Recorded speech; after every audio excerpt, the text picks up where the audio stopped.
Right here on KMOX. My name is Matt Pauley. If you want to join us, you can do so by calling, texting, tweeting, or leaving a message in the video chat. Multiple ways to get connected with us. If you want to call or text, the phone number is 314-436-7900, 314-436-7900. You can tweet at me, at Matt Pauley on air, or like I mentioned, if you are watching on the chat, just leave a comment, and there we go. Look, I'll be honest with you. I know what the number one talking point here is. Eric Fedde, and why is he in the rotation? In fact, we've already gotten a message. Why keep running Fedde out there, asked Terry.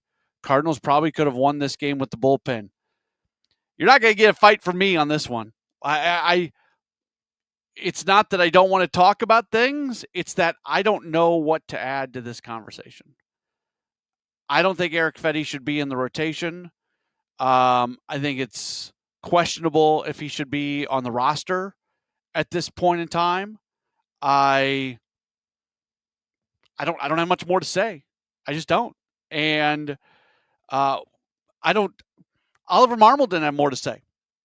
Katie Wu asked him a follow-up question, and he basically said, look, I've been on record and it's not good enough, and we'll have a conversation. I think this is beyond. If it was Oliver Marmol's 100% decision, Eric Fedde would have been out of the rotation probably a handful of starts ago.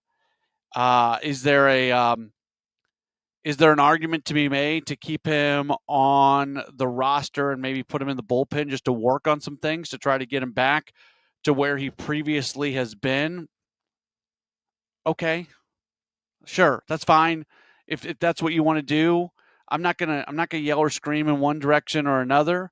I know Derek Gould wrote about it, that there is some sort of value for Fedde on the trade market potentially, and I know people are going to say, well, what trade value is there? My answer, first off, not a lot. If they are able to pull off a trade for Fedde, there's not going to be a ton of value there.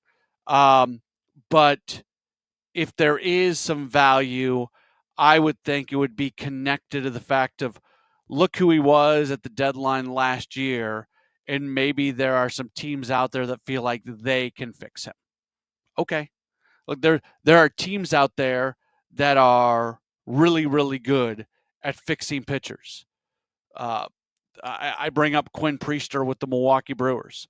A lot of Brewers fans were really upset when they went and signed, or when they went and traded for Quinn Priester. Priester has bun fantastic. It's what the Cardinals used to do. It's what the Cardinals did with when Dave Duncan was in charge. Guy after guy after guy, for every Woody Williams and Jeff Weaver and Jay Happ, whoever. I guess Happ was post Duncan, but you get the point that I'm saying. Like, that's what the Cardinals used to do. They used to go get guys kind of off the scrap heap and make them better. Unfortunately, the Cardinals have not had as good of a track record recently in doing that. But that would be where the value would be coming from. Okay, and that I'm not arguing that value isn't there. It could be, but at this point, it just isn't doing you any good running Eric Fedde out there every fifth or sixth day. Just isn't.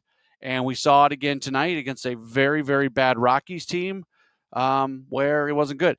Jeremy says Jeff Suppan. Yeah, another really good example. Suppan made a ton of money after spending some time there with St. Louis. Like and that still happens. Just because it's not happening so often in St. Louis, it does still happen. And there are pieces of Fedde's repertoire that I think would make him attractive to teams that are good at fixing guys.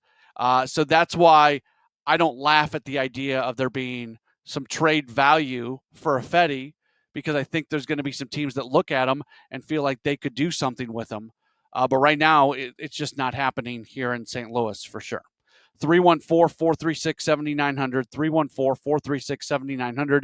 That's how you call. That's how you text. You can tweet at me, at Matt Pauley on air. Don has given us a call. Hey, Don, you're on the Extra Innings Show. Yeah, Matt, I enjoy your show. I listen to you every night after the Cardinal ball game. The problem I have with this team, they have no starting pitching. And Bill DeWitt's going to have to open up his wallet they get some superstars there, because this team has no superstars, and their bullpen's fine. I don't have a problem with their bullpen other than John King, but when you have no superstars in your lineup, I would make every one of those position players available, listen to some offers, and see what they could come up with. Because right now, this team lacks superstars, and DeWitt needs to open up his wallet if this team's going to ever get to the playoffs, and they're going home again this year. Matt, I want to listen to you and hang on the line. I want to listen to your comments. Yeah, absolutely. Appreciate the phone call. So I do think that ownership realizes that they are going to have to change their model a little bit, that there is going to have to be some money spent. There's going to be some contracts that are going to have to make them uncomfortable, that, some longer type deals. We've seen, not that they're going to be in the line of these, 10-year, $40+ million a year kind of things, but a 6, 7, 8-year contract for a guy where you're paying him $30 million per year, like, they're going to have to be able to start playing in those waters at some point. I think they're going to as well. And maybe I just have some blind faith going on, but I think that I believe that the DeWitts have a commitment to getting the St. Louis Cardinals back to being a team that can be in contention. And I think they're aware that the landscape of Major League Baseball has changed here recently, and they're going to have to do some things different. Now, I don't think it's a right now thing, and I'm not just trying to let them off the hook, but here's the bottom line. For the Cardinals to be successful in a bigger way, they are going to have to be producing more high-end talent. Ivan Herrera has the possibility of being that if he continues to develop. Maybe Mason Wynn, maybe, but we're talking about legit guys who would be all-stars almost no matter what. Not just because the Cardinals need to have an all-star representative, and that's not a shot at Brendan Donovan. I love Brendan Donovan, but if he's the best that you've got, that's not good enough. The Cardinals need more top-end, high-end talent. So the first thing they need to do is start producing more guys from their farm system. If they can produce some super high-end talent, groovy. That's great. Go do that. I'm always for that. But there's also the impact of being able to go out there and fill up the roster with guys that you're producing that can be, fill into their roles well. And then what that will be able to do is allow them to spend money not on player number 6 to number 26, instead spend money on your top end, high level guys. So that's where they have to get to. I have confidence that they are going to do that. I wish I could tell you when. Right now, does anything really look that different for next year? This team is good enough to kind of stick around in contention. Look, there's still a possibility that this is a playoff team. Probably not, but let's not completely close the doors on the playoffs at this point. They're hanging around in the wild card race. Crazier things have happened. But that's kind of their ceiling. Right now, their absolute best case scenario ceiling is being in contention for a wild card spot and kind of sneaking in. And you want more than that. You want a lot more than that. And that's where they need to get to. They're working on that. Chaim Bloom has spent a ton of time helping build the infrastructure for a player development system that's going to start producing talent now at a higher level. We saw what they did in the draft this year, trying to go get more power arms. They've done all of this. And so like Tommy sends in a message and says, in my opinion, that's why the DeWitts hired Bloom to make the playoffs with the cheapest payroll, like in Tampa.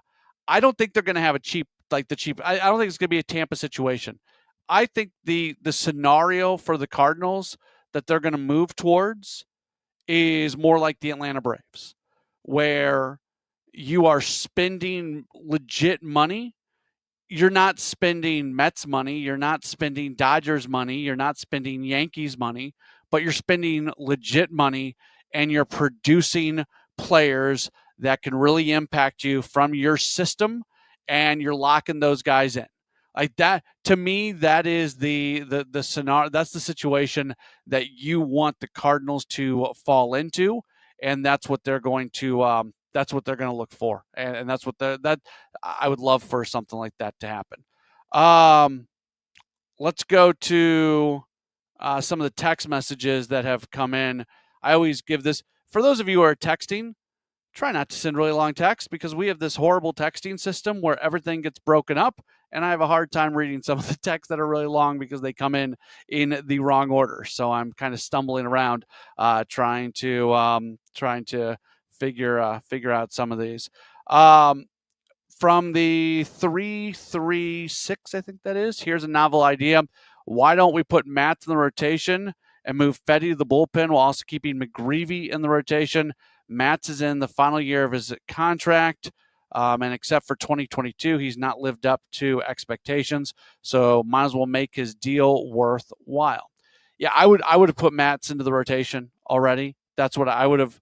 I would have found a way to move on from Fetty and Michaelis, and no matter it would take some time with Matz because he would have to build back up. I understand that. But I would have done that. We'll see if Matz is still on this team. He's going to have some value at the trade deadline, but that's probably the move I would have made. I'm just very interested. We are still how many days away? So we're 9 days away from the trade deadline. Does Fetty make his next start? I don't know. Like, and Ali didn't have much of an answer for that either. And again, Ali made it really clear that, that's we'll call it a group decision above his head, I guess. It would be one way to say that. Got a couple text messages. I don't want to spend a lot of time talking about this because I broke up when I first learned about it during the post-game show. So give me some grace on this one. But man, what a story with Kyle Leahy. He's from Colorado. His grandparents live in Colorado. His grandmother had just been in terrible health. If you listened to the audio earlier, she I guess she hadn't eaten in days, and then she made it to be able to see him last night after they got in, and she passed away early this morning. Oh man! And then he pitched. He went in there. He pitched, believing that she found a way to basically stay alive just to see him. Oh, when I heard that that audio from Leahy, that got me, man. That got me. And Leahy was really good. Like, that's the human side of all of this. And it's real, and I'm not trying to gloss over it, but I don't want to spend a lot of time thinking about it. But Leahy was really good tonight. He was really good, and he talked about he was frustrated about giving up that run. 3 2/3 innings. He gave this team a chance. This team got back into it, down 3 runs, somewhat late in the game. That's Kyle Leahy. Man, was he good tonight. He was really good. And in spring training, he was being stretched out a little bit as a starter. And, we all kind of knew he was going to end up in the bullpen, but he was being stretched out a bit. Hey, you want to do something a little bit creative here? He's at 50 pitches right now. 49 is what he did right there. You want to throw him in the rotation? Next time out, he can probably throw 60, 65. Next time after that, might be able to get to 80. Then after that, he's at 90 or above. There you go. You stretched him out to 49 today. You want to try Kyle Leahy as a starter? He's been valuable in the bullpen, but I wouldn't be against that. I would not be against that whatsoever. So maybe that's part of the plan. I don't know. But if they really want to keep Matz in the bullpen and they're thinking about using Leahy in that spot, cool. I'd like to see that. I would like to see how that looks. The Extra Innings Show being presented by Gray Bar. Gray Bar is your distributor for electrical and datacom needs. If you want to join the program, you can do so by calling 314-436-7900, 314-436-7900. You can tweet at me at Matt Pauley on air. We'll take a break, and we'll continue on with the program in just a moment right here on KMOX. Hey, facility managers. At Graybar, we're not just one of the largest distributors of electrical and datacom parts in North America. We're your connection to help make your buildings smarter. We work with best-in-class manufacturers to supply products for wireless, security, renewable energy, lighting, and critical power solutions. And we have a network of integrators nationwide that can help make it work all together. So, the next time you're thinking about making your building smarter, think Graybar, and we'll help you get connected. Visit graybar.com/connected buildings to learn more. There's a big red barn where you say green. Norm's Bargain Barn. On discount windows, doors, and things. Norm's Bargain Barn. Hi, I'm Norm Wilkie. Come see my new selection of Amish cabinetry made by my good Amish friends at Countrywood Products. We now stock 5 styles of cabinetry for you to choose from. When you need to save on discount windows, doors, and cabinetry, come to Norm's Bargain Barn. With locations in Shiloh and Fenton at the bottom of Gravois Bluffs. Visit normsbargainbarn.com. That's normsbargainbarn.com. At Sandberg Phoenix, we are more than just a law firm. Our attorneys are committed to you, your business, and your community. From startups to established businesses to estate plans, we are ready to serve you in the areas of business litigation, intellectual property, health law, and products liability. With offices in Missouri and Illinois, you can conveniently visit us today at sandbergphoenix.com. That's sandbergphoenix.com. The choice of a lawyer is an important decision and should not be based solely upon advertising. You might know Graybar for cable and connectivity, but there's one more thing you should know us for that can help optimize your project's total value, like our comprehensive electronic solutions for security, AV, wireless, and networking, or our specialized job site services like material staging and kitting, or maybe our logistics specialists who can help you identify efficiencies and ensure just-in-time delivery. So consider what one more thing you may need to optimize your bottom line and get to know us for that. Yep, Graybar does that. Now, back to the Verizon Extra Innings Show. Cardinals lose today. They end up falling in Colorado 8-4. By the way, just went final. The Brewers' winning streak has come to an end. They lost in Seattle to the Mariners 1-0. I lived in Milwaukee for a while, so I'm quite familiar with this promotion. There's like a kind of a diner chain in Milwaukee, George Webb Restaurant. And they do this promotion. It's been going on forever, where if the Brewers win 12 straight games, they give out free burgers to everybody. So it's a national holiday or a regional holiday in Milwaukee anytime the Brewers win 12 straight games because they get their George Webb burgers. Well, the Mariners are public enemy number one now for all the burger-loving folks in Milwaukee because they don't get the burgers. An 11-game winning streak, they couldn't get to number 12. But yeah, 1-0 they lose in Seattle today. So that game just went final a few moments ago. A couple more messages coming in. The Real Third Man says, seriously, Jordan Walker is on the verge of superstardom. I don't know about all that, but I know he looked pretty good today. And that was good to see. He goes 2 for 4, man. He hit the heck out of that double. That didn't miss a home run by much. That was off the wall, 412. And he has looked more confident. He has swung less at the junk low and away that's gotten him. We've seen this from Walker. That's why I'm in pump the brakes mode. We have seen this from Walker where he looks good and then it kind of all falls away. And I'm not ready to say, hey, he's back, he's good, everything's good to go. But if this is the starting point of something, let's take note of it, right? Like, he's looked pretty good here since coming back. Now, can he sustain something? Can this turn into something? And we will keep watching it here moving forward. And yeah, I'm happy about that because he has so much potential to be a special player, and all those underlying numbers just point to someone who can be a superstar. He has to put it all together, and he hasn't been able to do so yet. So for tonight, looked really good, and you hope that is something that continues on. Ken sent in a message on Twitter asking if I thought we saw a potential rotation piece this year in Kyle Leahy, and we talked about that a little bit earlier, but I they haven't stretched Matz out quite as much. The fact that Leahy got to 49 pitches today, that is something, and we'll have to watch and see for sure. But I feel like that is somebody that could step in if changes are going to be made.